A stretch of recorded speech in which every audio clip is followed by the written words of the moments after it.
大家好，我係 Mr. Manso，今日會為大家講呢就係 S2 嘅 Equation of a Straight Line 嘅 Part 3第一題目啦。With a general point and a fixed point，咁我哋呢就有呢一個slope point form 走出嚟啦。我哋亦都知道呢，如果呢個世界有個 y-intercept 嘅話，嗰一點呢我哋就會讀 when x equals 0，y equals c 嘅，咁啊即係零 c 呢一點咯。我哋成日塞翻落去呢一個 slope point form 嗰度啦。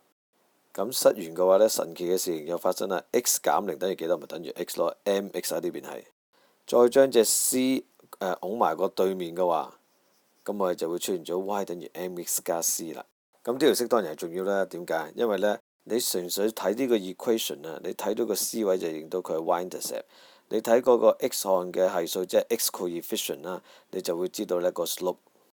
我哋試下做下第三條咯。翻對 equation 呢，就係個 slope 係5，而個 y-intercept 呢就係1，咁啊相當容易咧，咪搬字過紙咯。喺嗰個 m 位擺隻5，喺嗰個 c 位擺個1 ，OK， 咁你就會出咗呢一個嘅 straight line 嘅 equation 啦。y 等於5x 加1，OK。如果你有啲疑問嘅話，你可以攞翻啲點試翻落去睇下佢左右手係咪都係相等嘅，即係 left hand side 等於 right hand side 㗎。到你做下數，你請你 pause submit，然之後做完翻嚟對答案啦。即係打針都冇咁快做完個答案出嚟啦。OK，咁我俾你睇翻 equation 嘅圖像啊，你又係可以試下啲點㗎，點都 fit 到啲 equation 嘅。好，Part 3搞掂，多謝大家，拜拜。